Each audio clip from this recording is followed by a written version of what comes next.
ഈ ഒരു ചൂടുകാലത്ത് നമ്മുടെ ശരീരത്തെ തണുപ്പിക്കാനും വയറ് നിറയാനും അതുപോലെ നമ്മുടെ ശരീരത്തിൽ ഉണ്ടാകുന്ന കരിവാളിപ്പിനെ തടയാനും നല്ല നിറം വെക്കാനും ശരീരത്തിന് ആവശ്യമായ ബ്ലഡിന്റെ അളവുകൾ കൂട്ടാനും വളരെ തന്നെ നല്ലതാണ്. അപ്പോൾ ഇന്നത്തെ നമ്മുടെ വീഡിയോ മുന്തിരി സർബത്താണ്. ഇതിനായിട്ട് 1/2 കിലോ മുന്തിരി തലേ ദിവസം തന്നെ കഴുകി ഉപ്പുവെള്ളത്തിൽ ഇട്ട് വെച്ചിരുന്നതാണ്. ഇനി നമുക്ക് ഈ മുന്തിരി ഒന്ന് തിളപ്പിച്ചെടുക്കണം. അതിനായിട്ട് ഒരു പാൻ അടുപ്പിലേക്ക് വെച്ചിട്ടുണ്ട്. ഈ ഒരു പാനിലേക്ക് 1 ലിറ്റർ വെള്ളവും ഒഴിച്ചു കൊടുത്തിട്ടുണ്ട്. ഇനി ഒരു പകുതി ബീട്രൂട്ട് ഇതുപോലെ തിന്നായിട്ടൊന്ന് കട്ട് ചെയ്ത് ചേർക്കാം. ബീട്രൂട്ട് ചേർത്ത് കൊടുക്കുന്നത് നമ്മുടെ ഈ ഒരു സർബത്തിന് നല്ലൊരു കളർ കിട്ടുന്നതിന് വേണ്ടിയിട്ടാണ്.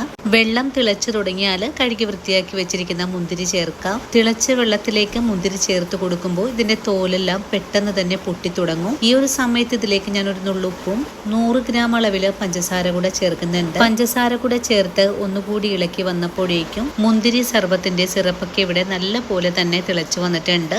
ഇനി നമുക്ക് ഫ്ലെയിം ഓഫ് ചെയ്ത് കൊടുക്കാം. അതിനുശേഷം ഇതിന്റെ തോലെല്ലാം ഒന്നെടുത്ത് മാറ്റിയിട്ട് വരാം. അങ്ങനെ നമ്മുടെ മുന്തിരി സർബത്തിന്റെ തോലെല്ലാം എടുത്ത് മാറ്റി ഇതുപോലെ ഒന്നാക്കി എടുത്തിട്ടുണ്ട്. ഈ ഒരു പാകമായാൽ പിന്നെ നമുക്ക് കുറച്ച് ചേരുവകളൊക്കെ ഇതിലേക്ക് ചേർക്കണം. ആദ്യമായിട്ട് ചേർക്കുന്നത് ചവ്വരിയാണ്. 1/4 കപ്പ് അളവിലെ ചവ്വരി 10 മിനിറ്റ് നേരം വെള്ളത്തിൽ കുതിർത്തിയതിനു ശേഷമാണ് വേവിച്ചെടുത്തിട്ടുള്ളത്. ഇനി നമുക്ക് ഈ മുന്തിരി സിറപ്പിലേക്ക് ഈ ഒരു ചവ്വരി ചേർക്കാം. നല്ലോണം ഒന്ന് ഇളക്കി കൊടുക്കാം. ചവ്വരിയും മുന്തിരി സിറപ്പുമായിട്ട് യോജിച്ചു കഴിഞ്ഞാൽ പിന്നെ ഇതിലേക്ക് ഒരു കാര്യം കൂടെ ചേർക്കണം. നല്ലതുപോലെ കഴുകി കുതിർത്തി എടുത്തിട്ടുള്ള ചിയാ സീഡാണ്. ചിയാ സീഡും കൂടി ചേർത്ത് ഒന്നുകൂടി ഇളക്കി യോജിപ്പിച്ചതിന് ശേഷം സർബത്തിന് നല്ലൊരു ഫ്ലേവർ കിട്ടുന്നതിനായിട്ട് 3 ഏലക്ക തോല് കളഞ്ഞ് ഒന്ന് ചതച്ചുകൂടി ചേർക്കണം. ഇത്രയും ആയാൽ പിന്നെ നമ്മുടെ സർബത്ത് ഇവിടെ റെഡിയാണ്. നിങ്ങൾക്ക് ഇതിലേക്ക് ഐസൊക്കെ ചേർത്ത് കഴിക്കാനാണ് താല്പര്യമെങ്കിൽ അങ്ങനെ കഴിക്കാവുന്നതാണ്. ഞാനിത് നന്നായിട്ട് തണുപ്പിച്ചതിന് ശേഷമാണ് ഗ്ലാസ്സിലേക്ക് ഒഴിച്ച് സെർവ് ചെയ്യാനും പോകുന്നത്.